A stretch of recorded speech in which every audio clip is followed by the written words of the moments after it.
Assalamualaikum warahmatullahi wabarakatuh. Waalaikumsalam warahmatullahi wabarakatuh.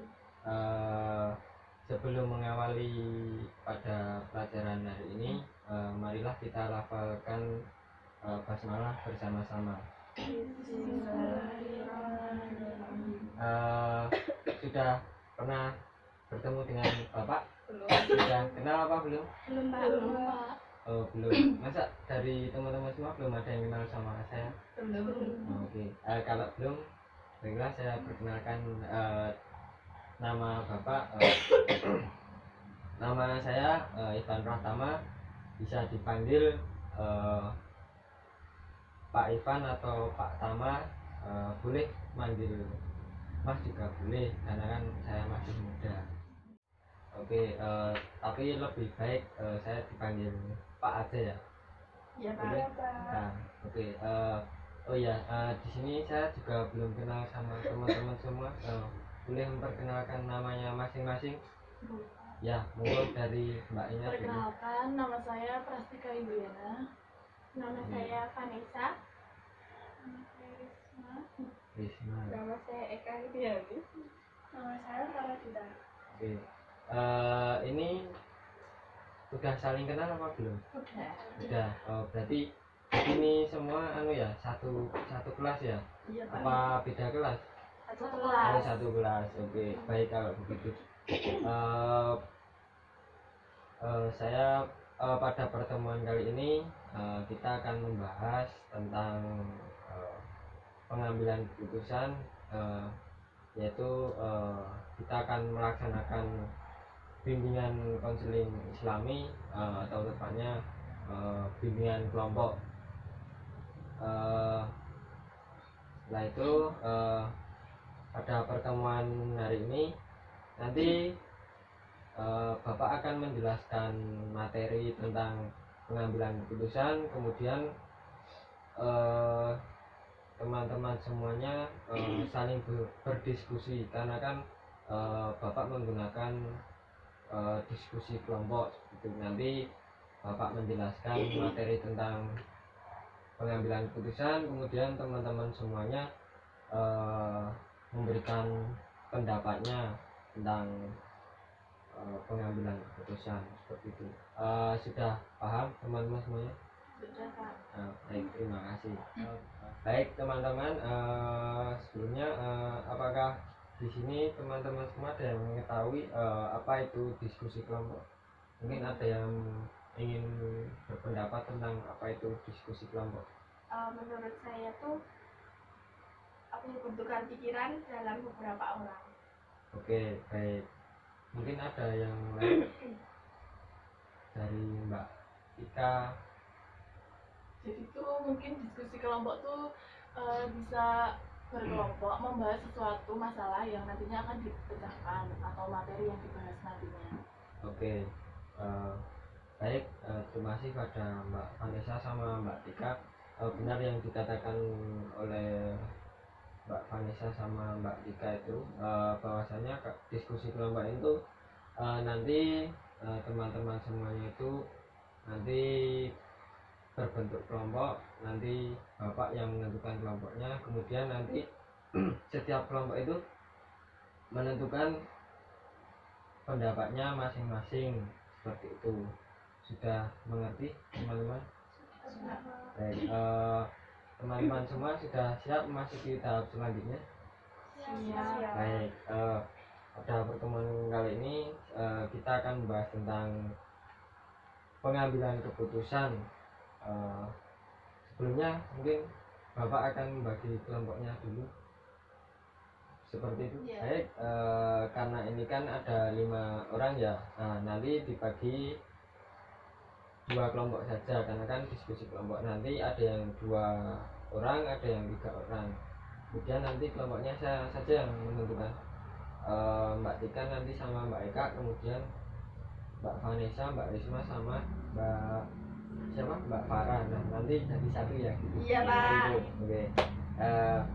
Baik, karena kan ini kan membahas tentang pengambilan keputusan. Nah, pengambilan keputusan itu adalah sebuah pilihan melalui logika eh, pilihannya itu ada banyak lah istilahnya. Misalnya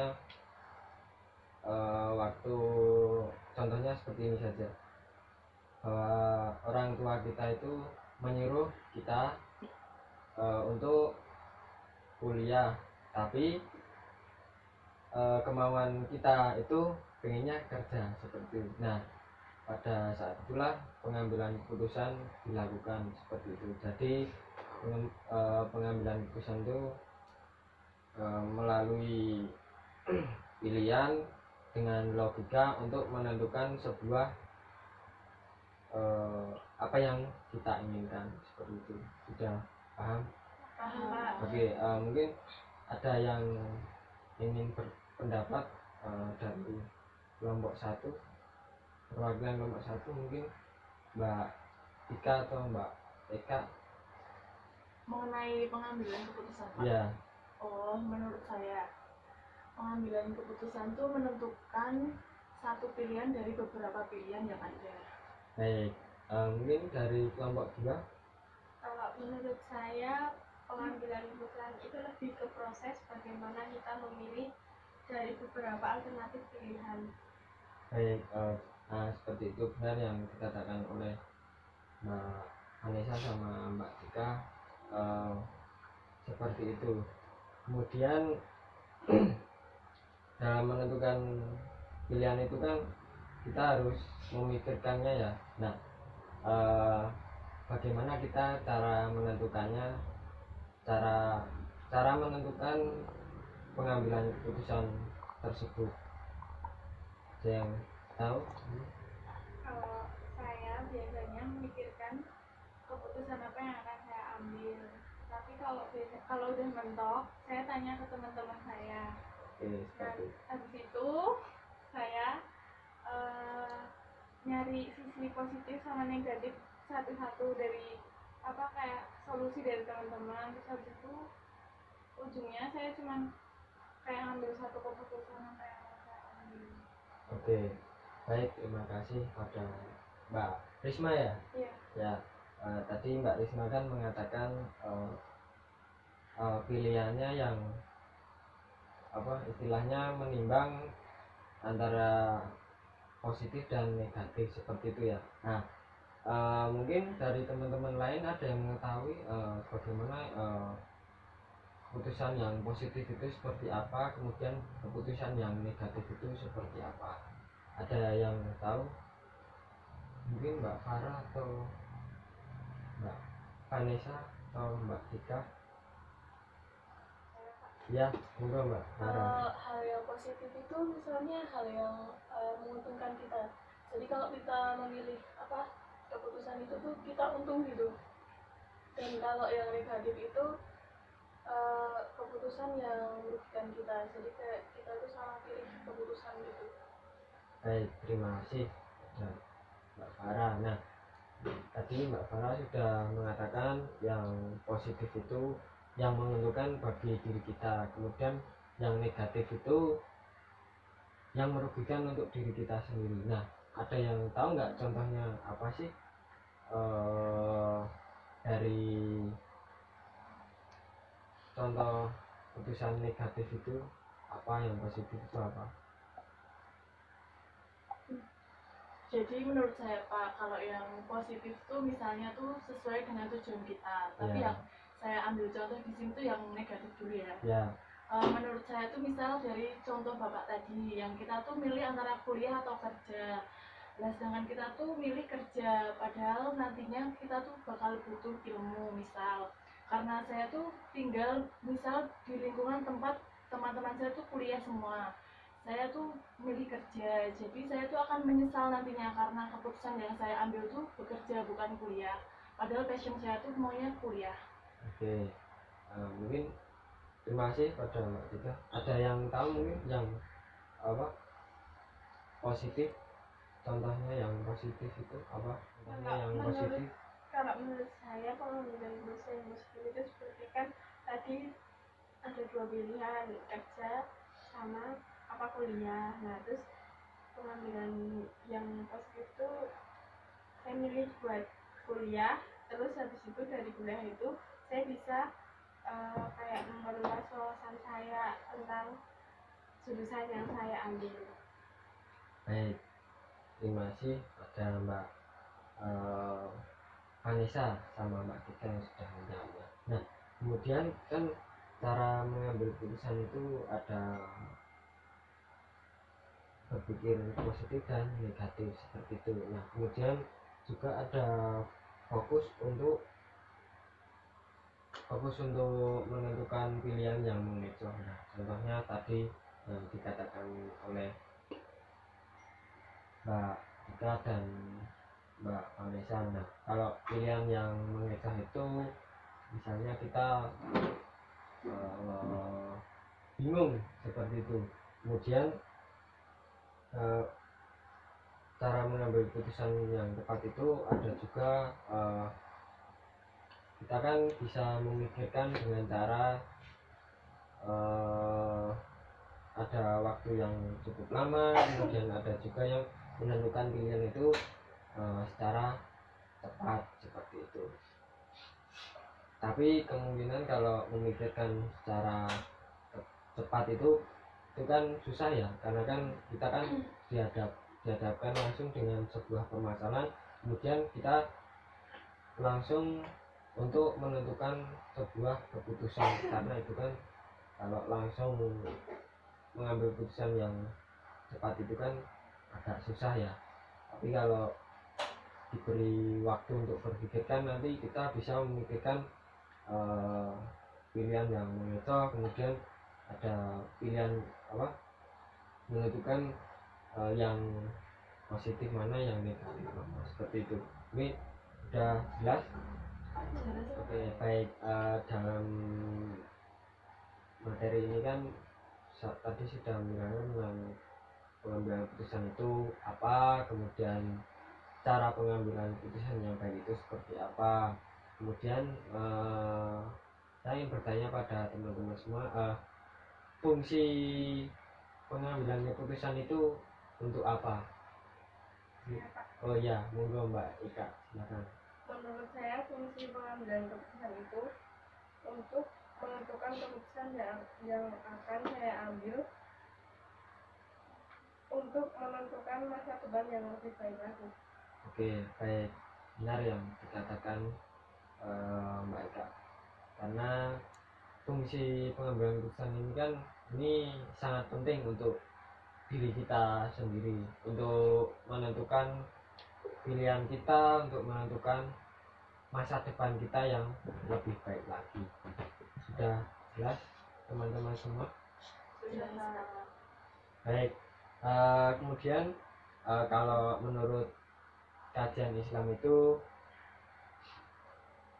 pengambilan keputusan menurut Ibnu Taimiyah itu pengambilan keputusan yang disepakati itu dengan cara musyawarah, karena hasil musyawarah itu ditentukan bukan dengan rekayasa seperti itu.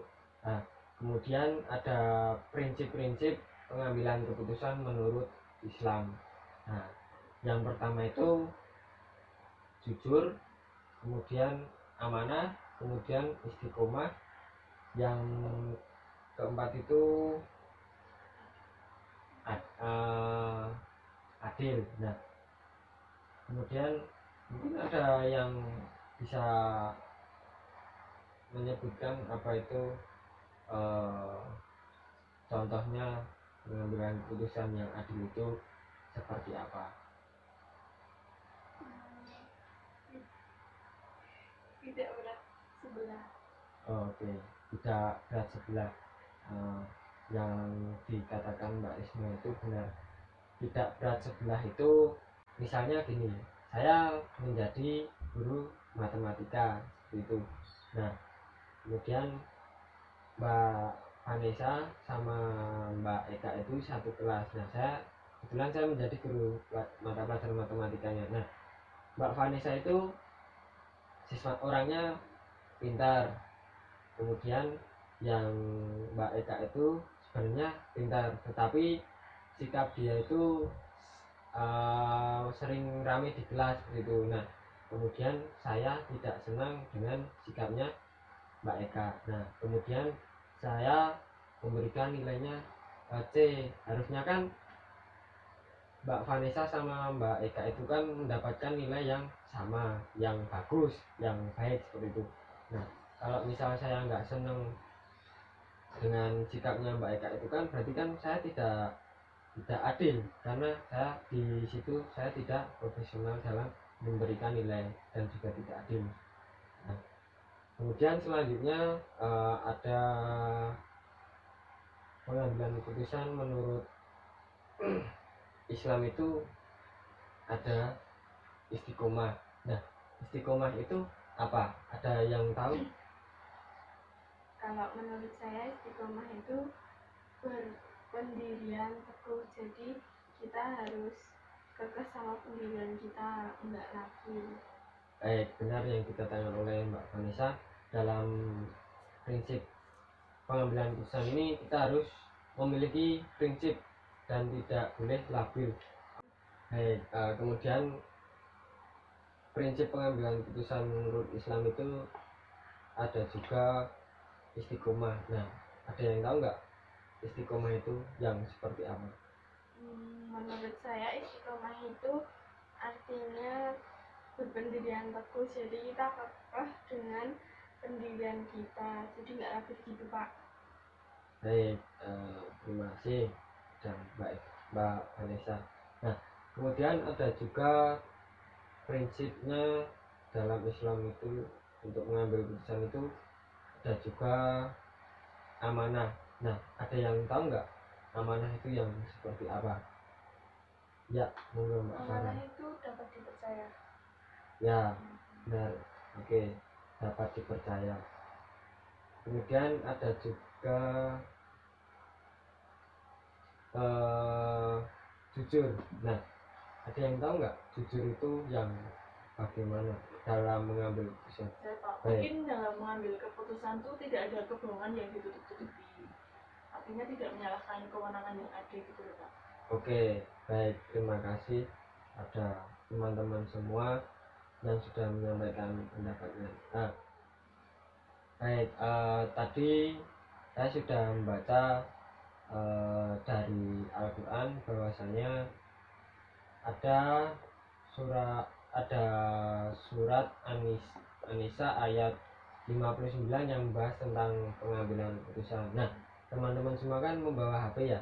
Nah, bisa dibuka HP-nya, kemudian dibuka surat An-Nisa ayat 59, dibacakan saja artinya. Mungkin Mbak Tika Oh iya Pak. artinya saja. Artinya An-Nisa ayat 59 itu berarti bahwa hai orang-orang yang beriman, taatilah Allah dan taatilah Rasulnya, dan ulil amri di antara kamu. Kemudian jika kamu berlainan pendapat tentang sesuatu, maka kembalikanlah ia kepada Allah atau Al-Quran dan Rasul, yaitu sebagai sunnahnya. Jika kamu benar-benar beriman pada Allah dan hari kemudian, yang demikian itu lebih utama bagimu dan lebih baik akibatnya. Oke, terima kasih ada Mbak Tika yang sudah membacakan artinya dari surat An-Nisa ayat 59. Ada lagi surat Ali Imran ayat 159. HP-nya tadi boleh dibuka lagi. Mungkin ada yang membacakan? Saya Pak. Ya, monggo Mbak Eka. Yang keras ya bacanya. Langsung artinya aja. Al-Imran 159. Maka disebabkan rahmat dari Allah Subhanahu wa Ta'ala, kamu berlaku lemah lembut terhadap mereka, hingga kamu bersikap keras dan berhati kasar. Tentulah mereka menjauhkan diri dari sekelilingmu. Karena itu maafkanlah mereka, mohonkan ampun bagi mereka, dan bermusyawarahlah dengan mereka dalam urusan itu. Dan apabila kamu telah membulat tekad, maka berdakwahlah pada Allah Subhanahu wa Ta'ala. Sesungguhnya Allah menyukai orang-orang yang bertakwa kepadanya. Baik, terima kasih pada Mbak Eka yang sudah membacakan arti dari surat Ali Imran ayat 159. Nah, kemudian saya memiliki video. Nah, nanti coba teman-teman lihat videonya, dipahami, kemudian nanti menurut pendapat dari teman-teman itu dari video yang nanti saya tampilkan itu bagaimana, seperti itu. Sudah paham? Baik, bentar ya.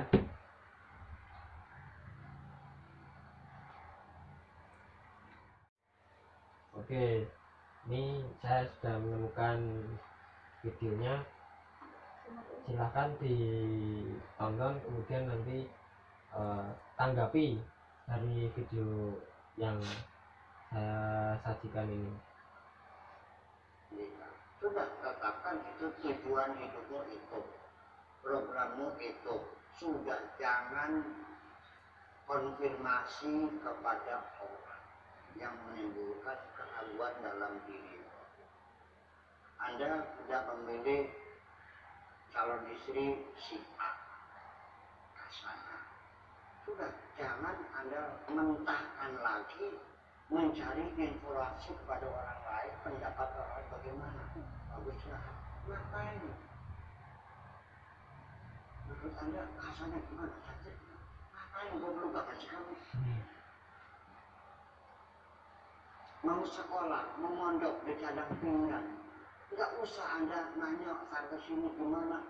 Nggak usah, dia saja sendiri memutuskan, oke, anak saya menurut saya pentingnya. Jangan langsung mana cadang pinggan dengan dikeluarkan. Ininya bagaimana? Mentah lagi. Dan ini ini penyakit sebesar kamu di dunia kan ini sebetulnya. Nggak sadar. Ya. Apalagi ketika ada reaksi dari sementara orang atas keputusanmu, kamu jadi goyang lagi. Ujungnya Pak, bagaimana kata orang? Goyang dari masyarakat. Ini yang membuat kamu guncang hati kamu selama ini tidak pernah damai. Percayalah, pendapat orang di sekitarmu tidak mungkin akan ada kesepakatan. Pasti yang ini bilang merah, yang ini bilang hijau, nggak habis-habis. Bagaimana kamu putuskan, tetap akhirnya yang kamu putuskan adalah yang kamu yakin. Kalau tidak, kita ngabang terus, akhirnya menjadi mentah lagi, akhirnya Anda kehilangan pendirian. Tidak jelas keinginannya. Jadi tetapkan keinginan kita apa, tujuan yang jelas.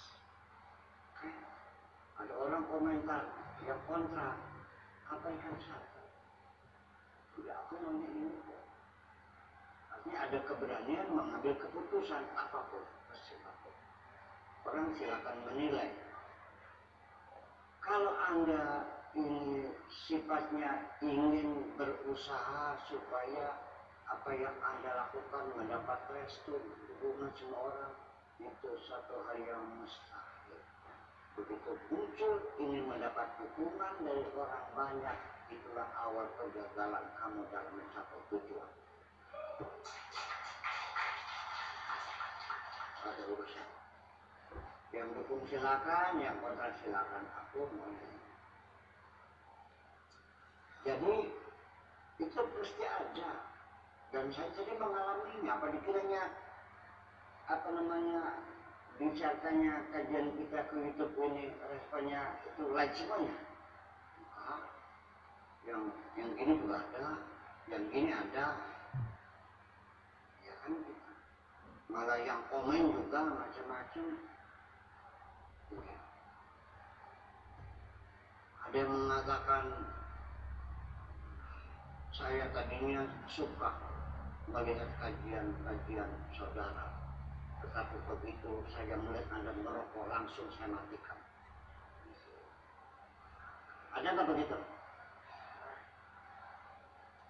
Apa gaya balabal? Apa saya harus melihat? Saya tidak punya waktu untuk membantah. Maka silakan katakan sesuka-suka. Habiskan semua kalimat. Aku tidak punya waktu untuk merespon orang. Aku berbuat bukan untuk menyenangkan kamu, aku berbuat untuk menyenangkan Allah. Senang silakan. Dan itu juga semua itu. Ya kalau dia begitu kecet lagi gimana? Ini ada urusan. Yang like-nya ratusan ribu aja. Dari satu orang, masa kita menyenangkan orang satu ini? Jadi jangan berharap di dunia ini semua orang senang kepada. Yang penting tujuan kamu apa? Dan sebaiknya ketika kita mencapai tujuan sesuatu, kalau bisa berdikari, berdiri di atas kaki sendiri, jangan cengeng, ya. Berkeluh kesah menyampaikan kurang ini, belum tentu orang lain membantu Anda. Kalau orang itu memang simpatik tanpa diminta, dia langsung datang menemui Anda membantu. Ya, semakin Anda banyak menyampaikan keluh kesah pada orang lain, semakin harga diri terbaik. Apa artinya engkau hidup menanti belas kasihan orang lain? Betul nggak? Katanya gimana? Dan ini cukup alhamdulillah. Bisa, alhamdulillah. Iya, katakan semuanya oke. Selesai, kan gitu. Ya. Baik, itu tadi video tentang pengambilan keputusan. Nah, menurut pendapat dari teman-teman itu bagaimana? Mungkin ada yang berpendapat. Kalau menurut saya nyimpulin kalau kita tuh harus kokoh dengan pemilihan kita, kayak gitu sih. Oke, terima kasih. Mungkin dari teman-teman yang lain? Menurut saya tuh setiap pengambilan keputusan tuh pasti ada pro kontra, tergantung kita aja. Oke, ada lagi? Tidak ada? Ada? Soalnya menurut saya meminta pendapat sama orang lain juga penting. Ya. Oke, terima kasih pada teman-teman yang sudah menjawab bahwasanya kalau saya tadi menyimpulkan dari video ini, pengambilan keputusan itu kita harus memiliki sebuah tujuan, atau kita harus menentukan dari diri kita sendiri.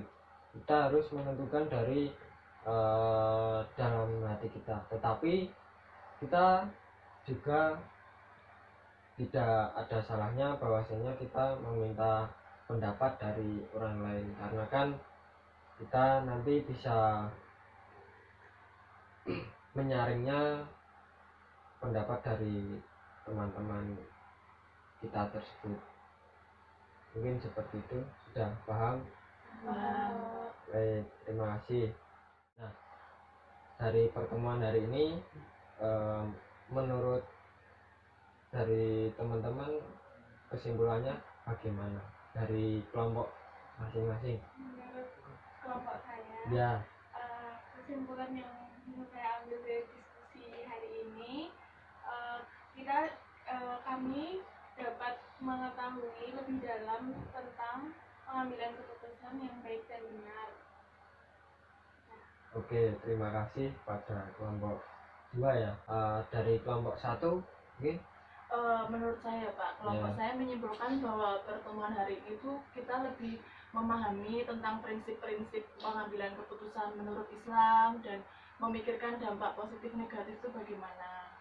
Baik, terima kasih yang karena sudah memberikan kesimpulan pada pertemuan hari ini. Mungkin ada kesan dan kesannya pada pertemuan hari ini dari Kalau saya berpesan mungkin besok bisa dikasih media pembelajaran Pak. Baik, terima kasih. Mungkin ada lagi? Kalau tidak ada, kita akhiri sampai di sini. Mungkin ada yang ingin disampaikan lagi? Cukup. Oke, baik. Terima kasih pada teman-teman semua. Semoga pada pertemuan hari ini materi ini bisa bermanfaat untuk kita semuanya, dan semoga kita selalu diberi kesehatan selalu pada kita, supaya kita dapat menuntut ilmu dengan baik. Marilah kita tutup pada pertemuan hari ini dengan membaca lafal hamdalah bersama-sama. Alhamdulillahirabbil alamin. Baik. Itu sudah. Wis apa kan? Coba lagi. Walah. Waalaikumsalam warahmatullahi wabarakatuh. Saya apakah